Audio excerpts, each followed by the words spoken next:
Bonjour tout le monde et bienvenue à un autre épisode du podcast de Flash Formation. Cette semaine, spéciale analyse de la fumée. On va parler ensemble de l'analyse de la fumée.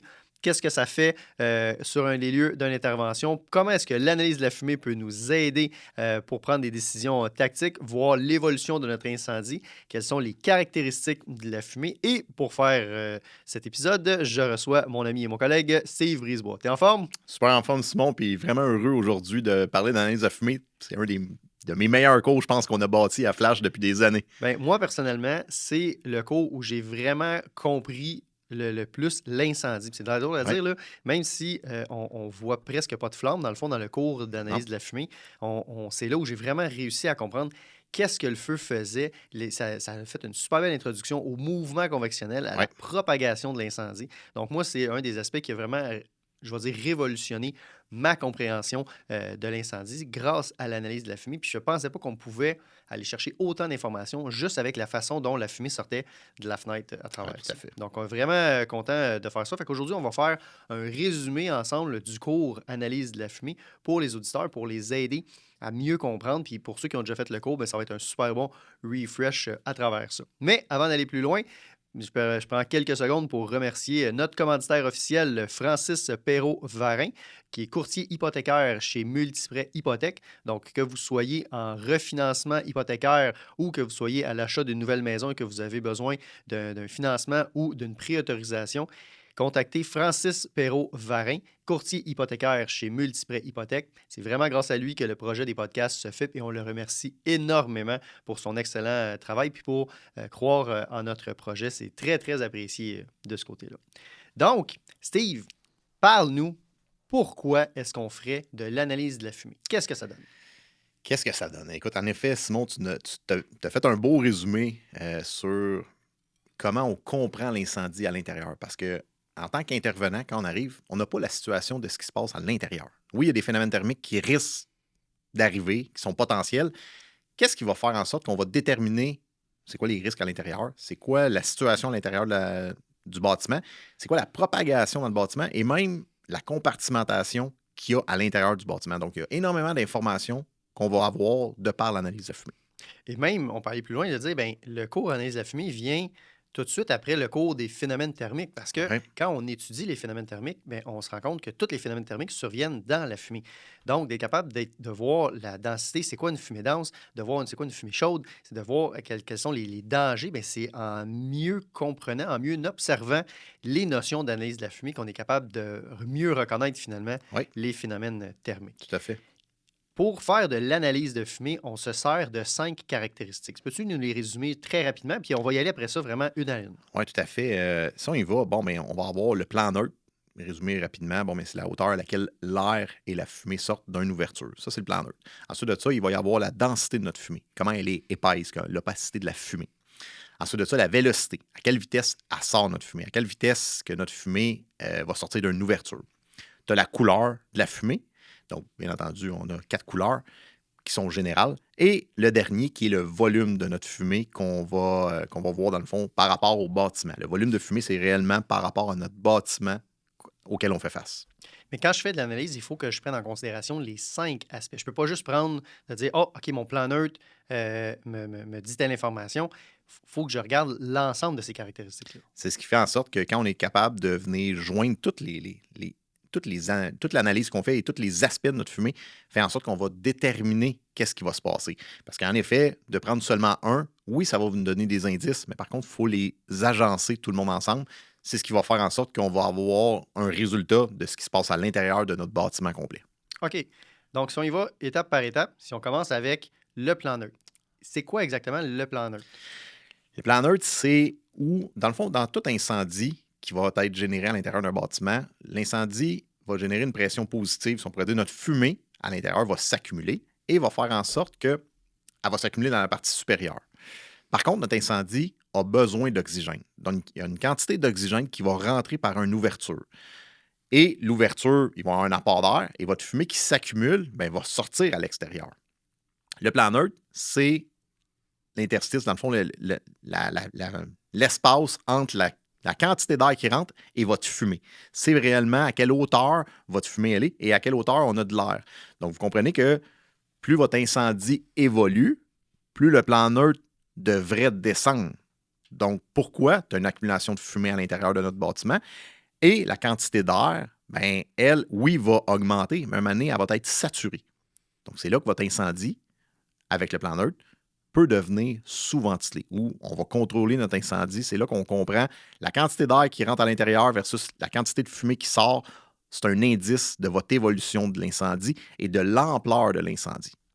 Pour le caractériser, parce que là, il y a une façon de communiquer, puis on va revenir un petit peu après, mais il y a une façon de communiquer l'analyse de la fumée. Comment est-ce que je vais caractériser mon plan? Je veux dire, il est haut, il est moyen, il est bas, comment on... Bien entendu, comment on l'a fait, nous autres, on y a été avec au quart, à moitié, aux trois quarts ou à plein. Donc, on y va avec la quantité de fumée. Donc, ici, quand on dit on est au quart, donc la quantité de fumée est au quart de notre ouverture. Ensuite de ça, elle est à moitié, elle est aux trois quarts, ou elle est à plein, ça veut dire que tu as de la fumée qui sort de haut en bas de notre ouverture. Bien entendu, si vous décidez de dire on a un plan neutre très haut, on a un plan neutre à moitié ou on a un plan neutre qui est très bas, ben, c'est juste de bien se comprendre comment vous allez diffuser.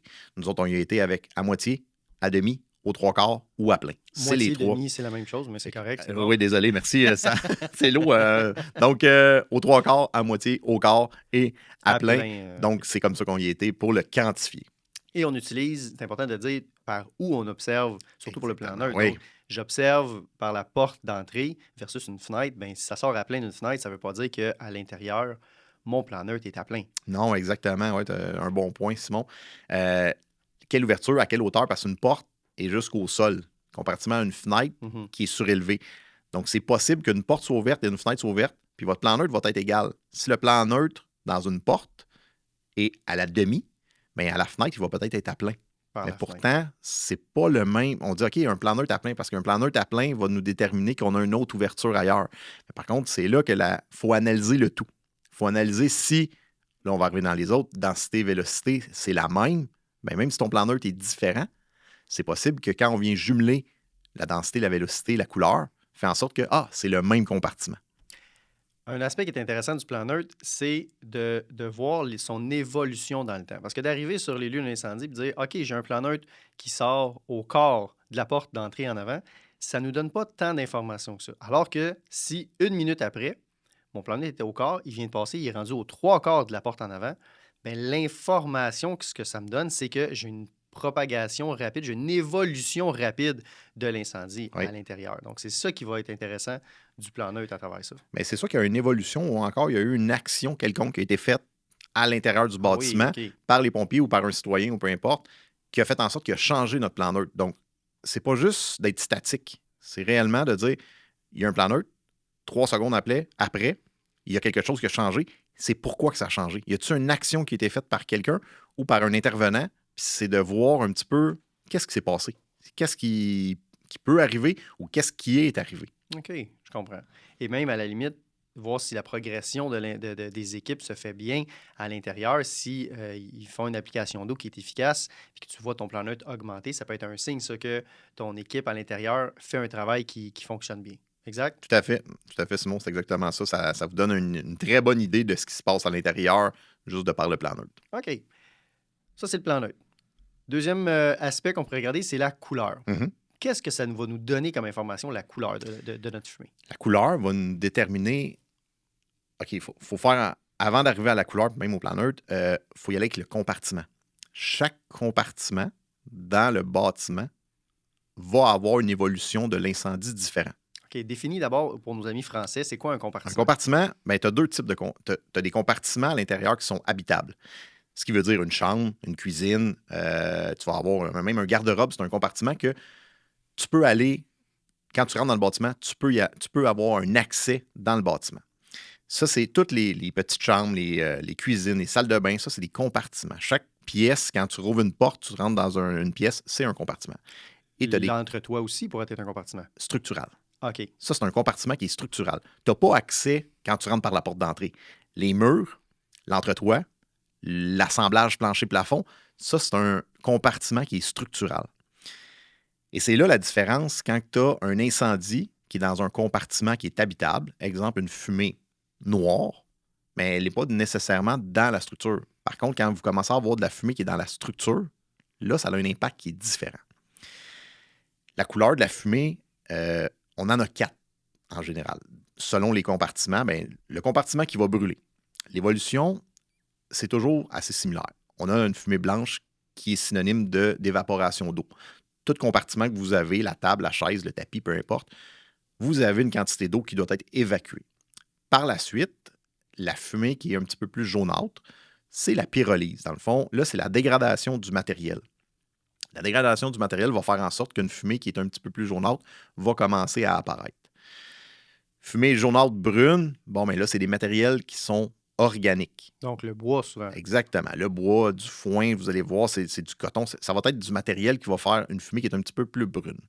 La fumée grise a 2 types de fumée grise. On pourrait avoir la fumée grise, premièrement, qui est associée à un matériel qui est synthétique. Okay. Un matériel synthétique, si vous le faites pyrolyser, c'est possible qu'il y ait une fumée blanche, mais rapidement, elle va devenir grise. Donc, elle ne passera pas par le brun, parce que ce n'est pas un matériel qui est organique. Ou encore, tu as l'aspect où tu pourrais avoir un matériel comme une table qui va éventuellement faire de la fumée grise. Pourquoi? Parce qu'on commence à avoir beaucoup plus de chaleur et l'apparition d'une flamme à l'intérieur, sur le matériel. Donc, il se fait chauffer d'une manière à avoir beaucoup plus de chaleur. Il se fait pyrolyser. Dans le fond, le matériel, il est exposé à une flamme un petit peu plus vive qui fait en sorte que vous avez une production de carbone qui est plus grande. C'est toujours associé. Plus ta fumée va évoluer, plus elle est associée au carbone, à la quantité de carbone qu'il y a à l'intérieur. Okay. Donc, plus on le chauffe, plus on vient exposer un matériel à une flamme, plus il va produire le carbone par une mauvaise combustion. D'où le fait que, dans les 2 cas, que ce soit organique ou synthétique, on va tendre vers la fumée noire pour une raison, c'est une production de carbone très élevée. Okay. C'est-tu par manque d'oxygène possible? Et ça peut être aussi un matériel qui est à base de énormément de charbon. Donc, de charbon, pas de charbon, mais carbone. De carbone, dans le fond, de pétrole, peu importe. Donc, tous les produits synthétiques, oui, on a la fumée grise, mais rapidement, il va tendre vers le noir. Qu'est-ce que ça nous donne comme information, la couleur? Qu'est-ce que ça peut nous transmettre comme information? Ça va nous transmettre l'information. Dans notre courbe d'incendie, on est où dans le compartiment et on est où dans l'incendie? Est-ce qu'on est au début de l'incendie? Vous avez tout de suite de l'expérience quand vous rentrez dans une pièce. Vous rentrez dans la pièce, il y a une petite fumée blanche, puis votre partie faciale vient toute humide au complet. Embué. Embuée. Ça vous donne une idée que dans cette pièce-là, présentement, vous êtes au début d'incendie.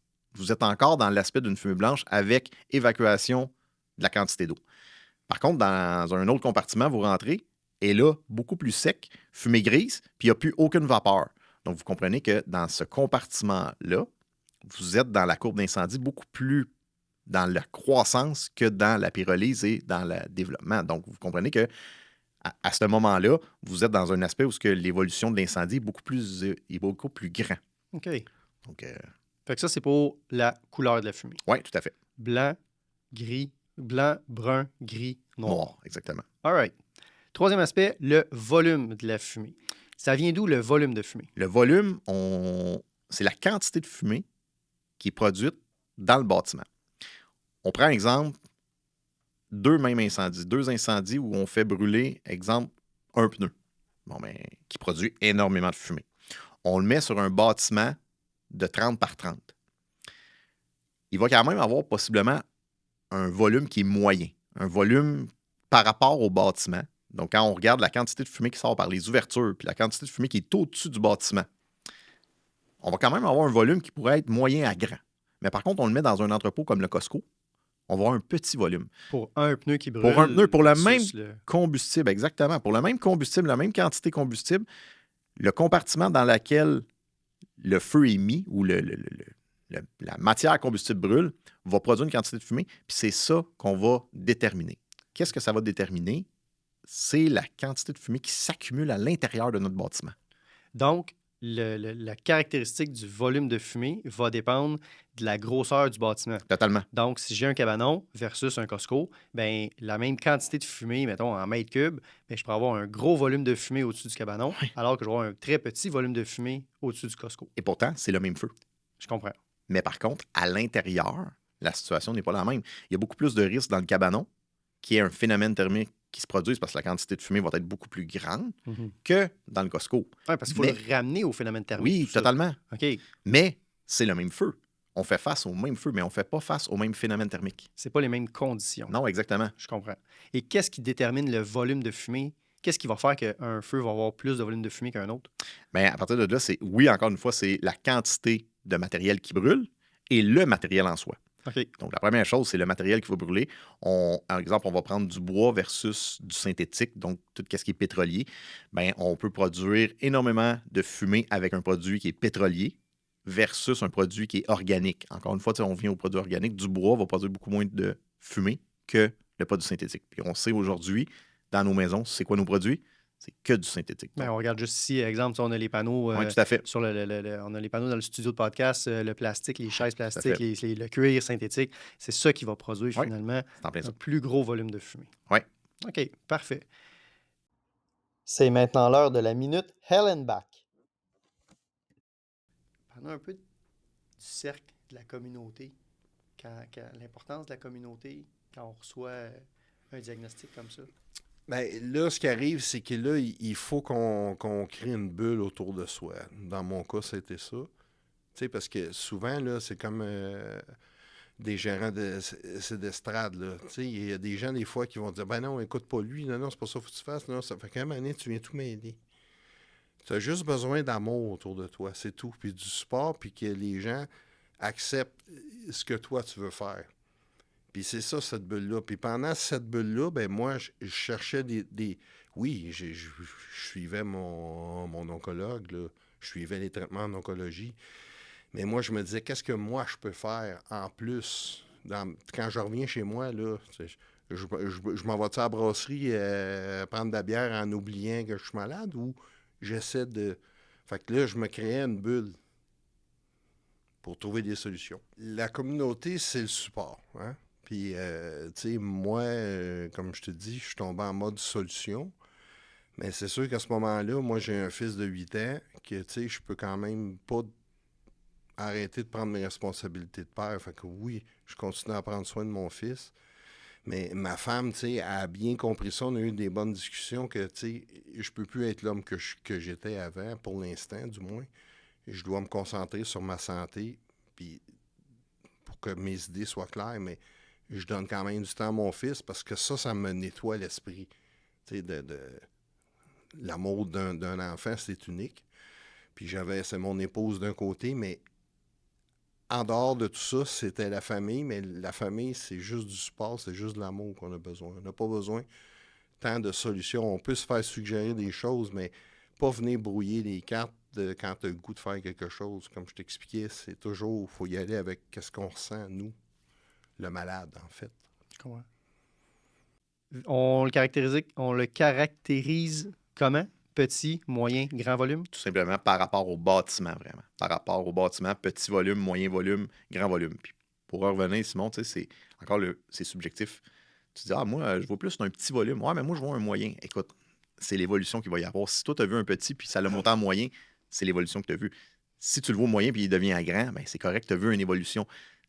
Il n'y a pas un examen à dire, non, là, la quantité de fumée, chacun... Quand tu es arrivé, c'était quoi la situation? C'est ça. 10 minutes après, où en est l'analyse de la fumée? C'est la progression de la fumée qui se fait à travers ça. Oui, c'est en plein ça. OK. Vélocité. C'est quoi la vélocité de la fumée? La vélocité, c'est la vitesse à laquelle notre fumée sort d'une ouverture. Et vous avez tous déjà vu une fumée qui sort à plein, puis ça sort avec une vitesse incroyable. La vitesse, c'est laquelle notre incendie à l'intérieur se propage. La vitesse est directement reliée à votre chaleur à l'intérieur. Donc, plus il fait chaud, plus votre fumée va sortir rapidement. Donc, quand vous l'associez, vous pouvez voir la fumée, pratiquement pas de vélocité. Elle liche le mur, elle liche le bord de la fenêtre. Puis avec le temps, vous voyez que la vélocité commence à être plus grande. Il y a plus de distance entre le bâtiment et la sortie des gaz quand il commence à monter dans le ciel. Plus la distance est grande, plus ça vous identifie à l'intérieur qu'il fait chaud. C'est directement relié à votre chaleur à l'intérieur. OK. Donc, plus il y a de la chaleur, plus la vélocité va augmenter. Exactement, c'est en plein ça. OK. Et là, comment faire pour caractériser la vélocité? C'est particulier. Ça, la vélocité, il y a plusieurs façons de le faire. Quand on dit qu'il n'y a aucune vélocité, c'est parce qu'elle liche directement le bâtiment. Et quand elle sort, exemple, de la fenêtre, puis elle a pratiquement un 4-5 pieds avant qu'elle commence à monter dans le ciel, ben, vous pouvez dire, OK, on a une vélocité d'environ 5 pieds. Donc, encore une fois, c'est très difficile à évaluer. Ça peut être, on a une vélocité qui est de 0 à 5, une vélocité de 5 à 10. Bien, on peut y aller avec le nombre de pieds, le nombre de mètres, peu importe. C'est le même qu'on a décidé de le quantifier. Maintenant, il y en a qui ont dit, on peut y aller avec une petite vélocité, moyenne vélocité. On vient mêler les cartes. Parce que si je te Petit dis... volume, petite vélocité. Exactement. C'est pour ça qu'on voulait des termes qui sont différents pour s'assurer de ne pas... Tu sais, si je te dis, tu manques l'information que, OK, on a une vélocité, on est à 10 pieds. Peu importe, tu me dis 10 pieds, ça allume de quoi? Je dis, OK, c'est beau, il y a quelque chose qui se passe. Par contre, si tu me dis, on a une grande vélocité, versus c'est un volume qui m'a dit, c'est un grand volume ou une grande vélocité, c'est pas pareil. Puis ça vient différencier un petit peu le message. Parce que tu as une grande vélocité, ça a un impact qu'il fait chaud en dedans. Un grand volume, aussi, ça va déterminer que tu as beaucoup plus de potentiel de phénomène thermique à l'intérieur. Mais un grand volume, avec aucune vélocité, je viens d'enlever l'aspect chaleur à l'intérieur. Donc, vous voyez que la vélocité, elle a une importance, tout comme le volume. Tu l'as dit en début. C'est les 5. C'est les 5 ensemble qui est important. OK, je comprends. Si tu as une grande vélocité, mais avec un petit volume ou le petit compartiment, c'est là que tu vois la Oui, tout à fait. la C'est en plein ça. OK, parfait. Et le dernier, c'est la densité de la fumée. Oui. Qu'est-ce que c'est la densité? La densité, c'est, ou l'opacité, il y en a 4. 1, 2, 3, 4. OK. Donc, l'opacité, c'est tout simplement la quantité de particules à l'intérieur de ta fumée. Des fois, tu vois ta fumée, tu regardes la fumée, on voit au travers. Bon, bien parfait. Elle sort du compartiment, tu es capable de voir la toiture qui sort de la porte. Parfait, tu as une densité à 1. C'est vraiment la quantité de particules qu'on a à l'intérieur. Quantité de particules qu'on pourrait dire au pied cube. Tu le mets dans une boîte, bon, mais OK, on a un peu de particules. Mettons les ppm, on pourrait le mettre On pourrait le mettre en ppm pour faire une association. Ensuite de ça, le 2, ben, tu ne vois plus au travers. Le 3, c'est là que tu vois qu'elle commence à être beaucoup plus intense sans être turbulente. Donc, c'est l'opacité qui est la plus grande, la densité qui est la plus grande, sans pour autant avoir de turbulence. OK. Et la 4, elle a une turbulence. C'est comme de la watt. On voit qu'elle a vraiment une forme, c'est rond, puis il y a vraiment comme un paquet de watts, puis vous voyez qu'il y a énormément de particules, et il y en a même trop pour la sortie de ton ouverture. Ça crée alors Ça crée une turbulence, exactement. C'est pas laminaire comme fumée. Donc, 1, je vois encore au travers. Oui. 2, je commence à plus voir au travers. Exactement. 3, la fumée est très, très dense, mais n'est pas turbulente. C'est en plein Et ça. 4, très dense et turbulente à Oui, travers ça. exactement. Qu'est-ce que ça nous donne comme information sur la densité de la fumée? La densité, ça va donner, si on l'associe, on parlait de ppm tantôt, à notre plage d'inflammabilité. Votre plage d'inflammabilité, la fumée a une plage d'inflammabilité. Donc, plus il a de particules à l'intérieur, plus vous atteignez, dans le fond, le niveau élevé de la plage d'inflammabilité. Ce n'est pas parce que votre fumée, elle est dense, avec une densité à 4, que nécessairement elle va s'allumer. Parce que le mélange est trop riche. Le mélange est trop riche. OK. Mais par contre, si vous ouvrez une porte, il y a une densité à 4, et là, la fumée, vous voyez que ça change parce qu'il y a une quantité d'air. C'est peut-être là que ça va allumer parce que vous atteignez votre plage d'inflammabilité, tout comme le gaz naturel. Le gaz naturel, si vous dépassez votre plage d'inflammabilité puis vous ventilez, vous allez tomber dans la plage à un moment donné. Donc, la fumée, c'est la même chose. C'est ce qui fait en sorte que votre fumée, ben, quand il y a une densité à 4, vous savez que vous êtes dépassé votre plage d'inflammabilité. Et la ventilation va faire en sorte que vous allez tomber dedans éventuellement. Et là, ça peut allumer. Exactement. OK, je comprends. Donc là, ça fait le tour des 5 aspects de la fumée. Donc, plan neutre, couleur, volume, vélocité, densité. Ouais. Ça fait beaucoup d'informations, ça, en même temps. Là, je me mets à la place des auditeurs à la maison, ils disent OK, mais je ne peux pas transmettre toute cette information-là. Si maintenant je m'en vais, je suis officier, je m'en vais au secteur 3, le PIC me demande un compte-rendu, il ne voit pas ce qui se passe à l'arrière, je veux y transmettre l'information de la fumée qui sort par la fenêtre. Est-ce que je donne toute l'information ou comment ça marche? Non, c'est bon, en effet, je pense que c'est les informations les plus importantes que vous devez donner.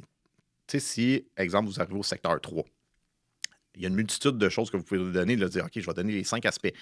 Vous avez une porte patio qui est ouverte. Il y a de la fumée qui sort par la porte patio. Il y a de la fumée au deuxième par une autre fenêtre. Puis vous avez au toit le solin, tu as de la fumée qui sort au solin. Qu'est-ce qui est important? Je pense qu'il y a des éléments importants à aller dire. Puis là, c'est difficile de dire c'est quoi les éléments importants. Par contre, vous arrivez en arrière, vous savez que le plan neutre, au niveau du premier étage par la porte patio, il est à moitié avec une densité à 4, vélocité de 6 pieds. OK? Au deuxième, j'ai un plan neutre à plein, fumée noire, avec une vélocité aussi de 2-3 pieds. Puis prendre note qu'au toit, par le solin au complet au secteur 3, il y a une fumée grise qui sort à grandeur du solin. Ça vous donne une idée, de dire, OK, là, je viens de comprendre qu'il y a quelque chose qui se passe, mon feu, puis ce que ça va me dire comme PC. Mon feu est au premier, ou j'espère qu'il n'est pas au sous-sol. Mhm. Si, exemple, mon plan neutre par la porte patio est à plein, puis j'ai aucune ouverture à nulle part, ce qui veut dire qu'il prend son air ailleurs. J'ai une autre ouverture. J'ai une autre ouverture ailleurs. Est-ce que c'est parce que le feu est au sous-sol, il prend tout son air puis il l'expulse à l'extérieur? Donc, c'est là que l'information, vous êtes, excusez, vous n'êtes pas obligé de dire la totalité de l'information. Mais il y a des points spécifiques que vous devez donner pour que tous les intervenants comprennent aussi. Donc, si vous dites que, prendre note qu'il n'y a aucune fumée qui sort par la porte patio à l'arrière. Par contre, je vois de la fumée à l'intérieur, puis j'ai une entrée d'air énorme par la porte patio. OK, c'est parce qu'il y a de l'air en quelque part qui sort, puis il y a de la fumée ailleurs qui sort. Vous comprenez que s'il y a un apport d'air, il y a une sortie. Tout comme s'il y a une sortie, il y a un apport d'air. Ça, c'est pour le plan neutre. Mais c'est de comprendre, de venir comprendre le système à l'intérieur, le système des mouvements convectionnels. Puis ça, c'est comment qu'on le fait? Ben, c'est à force de pratiquer, c'est à force d'en faire, puis de pratiquer la caserne ensemble, là, écouter des vidéos, puis discuter ensemble, ça va faire en sorte de... Parce que moi, ça me fait tout le temps penser, dire, ben, la première fois que j'ai entendu une description de bâtiment, tu sais, OK, le 201, 10, 17, résidentiel, 2 étages, détaché secteur 2, attaché secteur 4. Wow, les domaines de l'information, tu sais, c'est dur à suivre la première fois. Puis maintenant, ça devient, ben oui, c'est routinier. Tu te fais une image facile, ben c'est la même chose. Tu sais, tantôt, tu as donné ton analyse de la fumée. Pour ceux qui n'ont jamais entendu ça, ils font comme, hey, t'as une minute, là, il y a bien trop d'informations, mais ça devient une pratique à travers ça. Oui, tout à fait. Sauf que c'est pas un outil qui sert juste aux officiers. Parce que, comme pompier, moi, ce que ça va me donner comme information, c'est là, présentement, je m'apprête à rentrer dans un compartiment. Pas juste dans le bâtiment au complet, là, parce que l'analyse de la fumée peut se faire, on l'a dit, c'est compartiment par compartiment. Je suis à l'intérieur, je monte au deuxième, je rentre le corridor, et là, je m'apprête à rentrer dans le logement.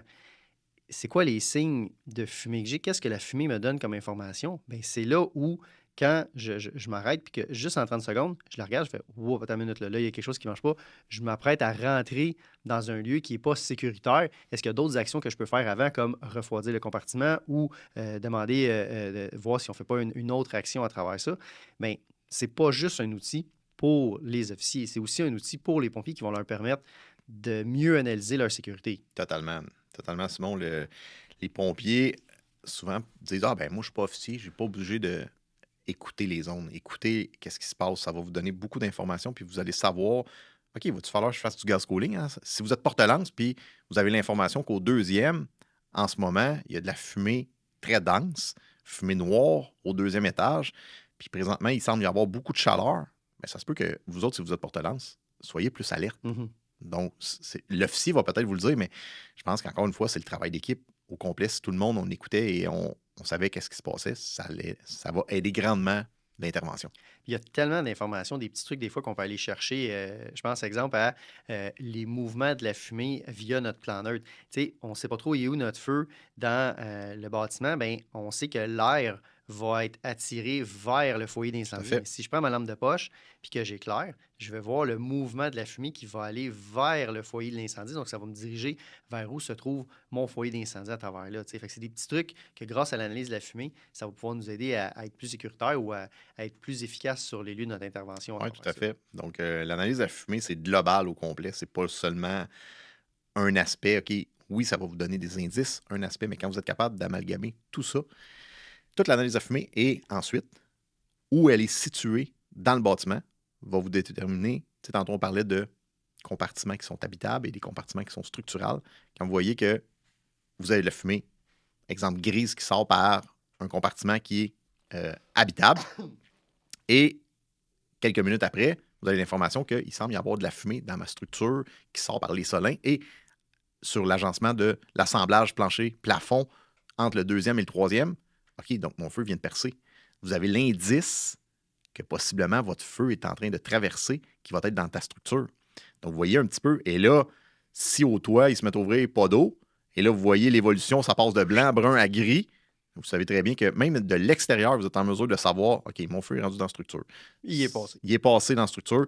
Il s'en va vers le toit. On n'a pas d'eau. Vous voyez un petit peu tout ce qui s'agence avec ça. Donc, c'est vraiment de venir faire un amalgame de tout ce qui se passe au complet. Puis ça vous donne un très bon indice de votre évolution et de votre propagation à l'intérieur de votre structure. Tu sais, tantôt, quand je parlais aussi de un des cours qui m'a le plus aidé à comprendre le feu, c'est parce que grâce à l'analyse de la fumée, après ça, j'étais mieux capable de comprendre comment est-ce que mon gaz cooling se faisait, comment Oui, est-ce tout à que fait. mon refroidissement des fumées était efficace ou non, et surtout comment est-ce que mon feu se propageait, parce qu'on le sait, on est pensé à l'école, c'est quoi les modes de propagation de Ouais. l'incendie, conduction, convection, mais c'est lequel qui va le plus propager notre feu, c'est les mouvements convectionnels à l'intérieur de la Totalement. structure. Mais c'est grâce à l'analyse de fumée que là, je pouvais comprendre, OK, voici les mouvements convectionnels qui se font à travers ça, voici le flow pad, j'ai un flow pad unidirectionnel, bidirectionnel, ben, c'est comme un outil de base finalement qui va servir à travers ça. Puis vous allez voir aussi, vous allez voir l'action des pompiers quand ils progressent, quand ils sont à l'intérieur. Votre fumée va changer. Puis, tu sais, on y va avec très simplement, là. Vous avez un feu, puis à un moment donné, la fumée devient grise-blanche. Ah, OK, c'est beau, hein, on l'a tapé. Ça, c'est une image très typique, puis on le sait. Mhm. Mais par contre, vous pouvez même voir avec le plan neutre, les gars, quand ils ouvrent une porte, ça vient changer ton plan neutre. Tu sais, le Ben oui. plan neutre vient de changer la porte d'entrée. Dit, OK, c'est bon, on va rentrer par la porte d'entrée. Du moment que vous regardez au deuxième, vous avez un plan neutre bidirectionnel. Il ouvre la porte, il tombe unidirectionnel.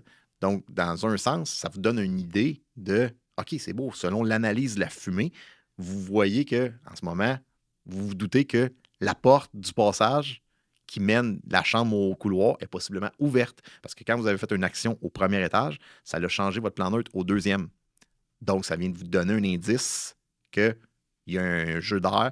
Et là, votre incendie, ben, il prend de l'ampleur parce que vous avez plus d'air à votre incendie. Ah, c'est intéressant. Mais écoute, merci beaucoup, Steve, pour ces notions d'analyse de la fumée. Je pense que c'est un podcast qui était nécessaire pour mieux comprendre finalement l'évolution de l'incendie. Puis c'est directement relié à l'ensemble des notions qu'on essaie d'expliquer à Flash, là, que ce soit, comme je disais, le flow path, la ventilation opérationnelle, tout ce qui va avec Ouais. ça. C'est directement relié avec l'analyse de la fumée. Donc, ça fait vraiment un outil de base à travers ça. Mais merci de ton passage à l'émission. Pour les auditeurs à la maison, on vous remercie de votre écoute et on vous souhaite une bonne journée et au plaisir de se revoir pour un prochain épisode du podcast de Flash Formation.